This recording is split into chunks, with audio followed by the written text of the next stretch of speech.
Hi, my surname is Penny and I come from about 20 miles away from Brighton and I'm 27 years old.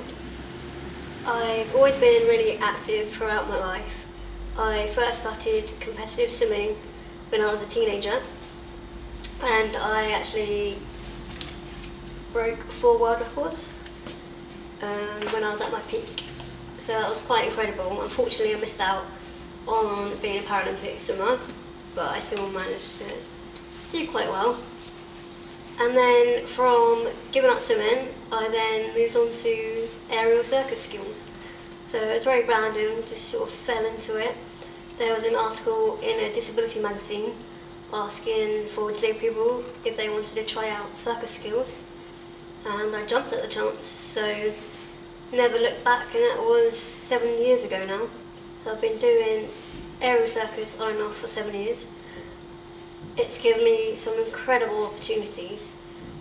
I have performed at the London Paralympic opening ceremony, and then from there I performed in Los Angeles on a show out there, which was incredible.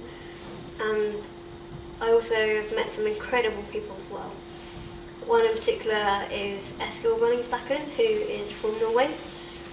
And this year we had the incredible opportunity to balance over the edge of a mountain in Spain, which was just surreal.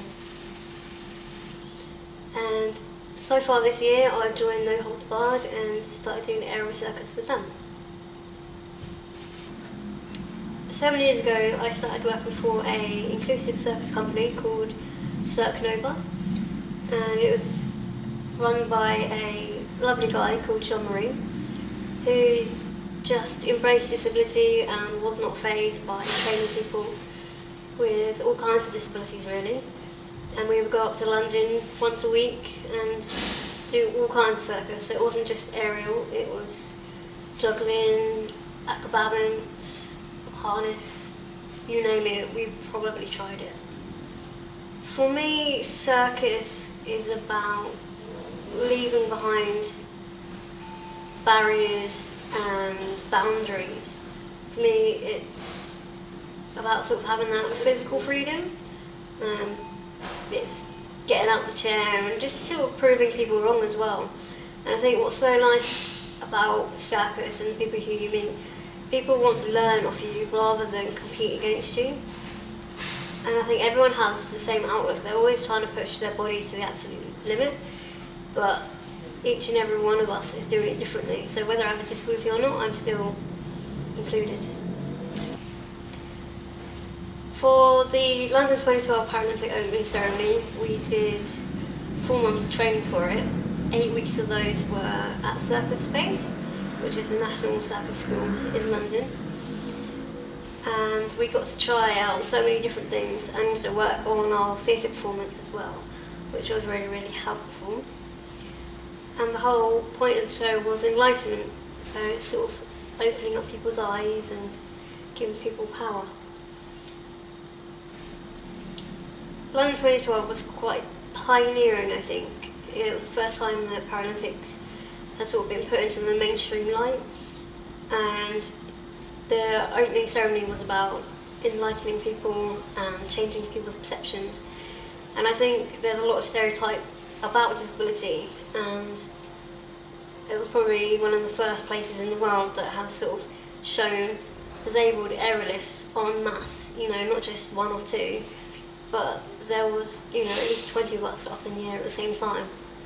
So hopefully people can learn that if you have a disability, there's so much more that you can do. It's not just sitting behind your office desk and that's all you can do.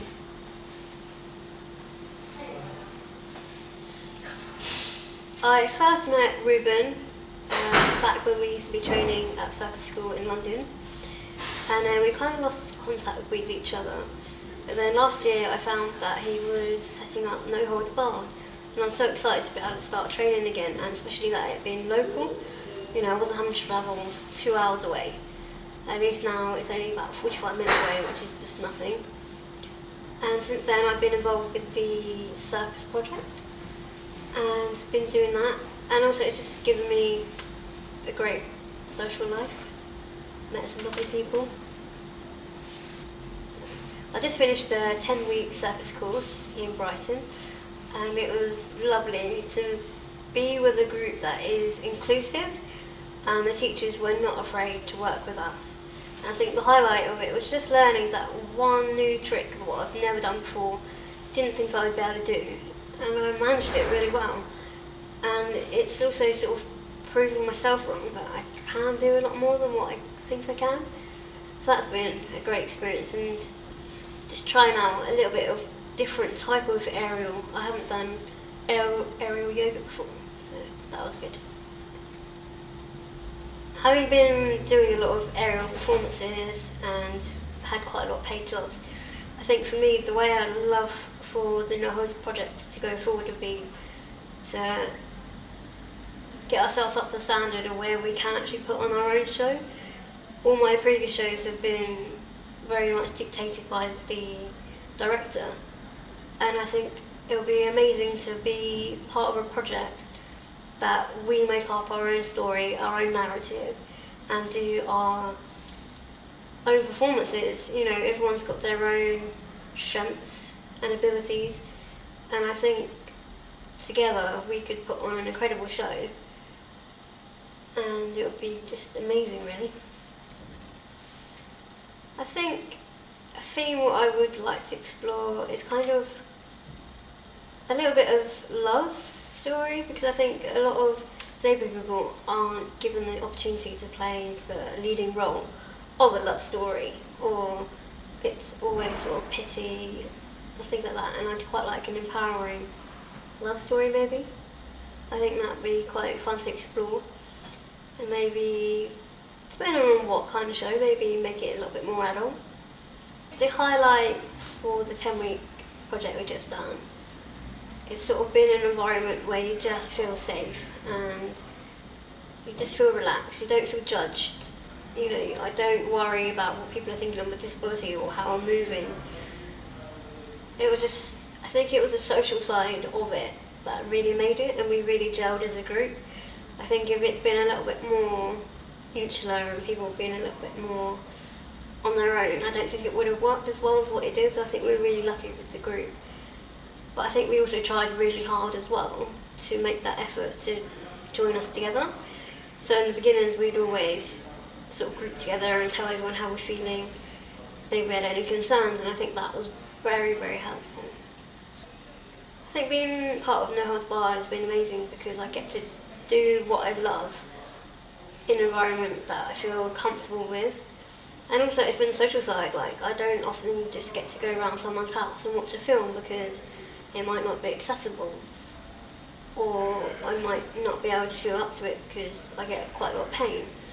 And I think just being with people that understand that and having that accessibility has just been amazing. You know, it's opened up my whole social circle.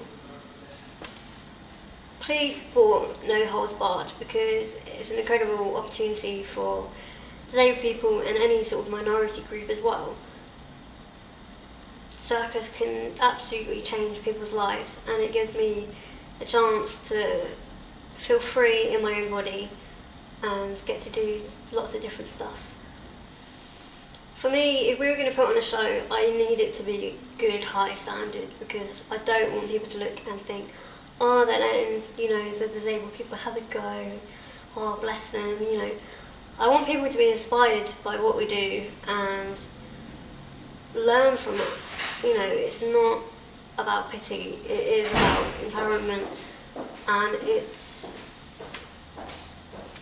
showing that we have skills, and very high skills as well. And I think for me, I'd really like to explore harness work, because for me, I love doing my trapeze work and things like that, but I do have to be careful because I have brittle bones. And if I do fall, then I will break quite severely. But when I'm in a harness, I have so much freedom because I don't have to worry about falling. And I can do so many more things, and it's just liberating. And for me, I'd love to explore doing a show with harnesses because it allows me to essentially not have a disability. I can do everything in the harness as someone without. So a harness is sort of, you step into it and then you're clipped in at either side of your hips, and it allows you to rotate forwards and backwards, and then also swivel as well, so you can turn around. And that also enables you to also go up, down, and we use that in the Paralympic opening ceremony. And it was just fascinating because we did this whole sequence of moves where it looked like we were walking across the stadium. And it was so simple, but it looked incredible and so lifelike as well. So I would absolutely love to do some more harness work. The feeling for me during the Paralympic opening ceremony when we were doing the harness work was just so freeing. I didn't have to worry about falling, and I could, in my head I was walking, okay, I was walking on air, but I don't get that opportunity when I'm on the ground. And it was just so exciting and just so freeing.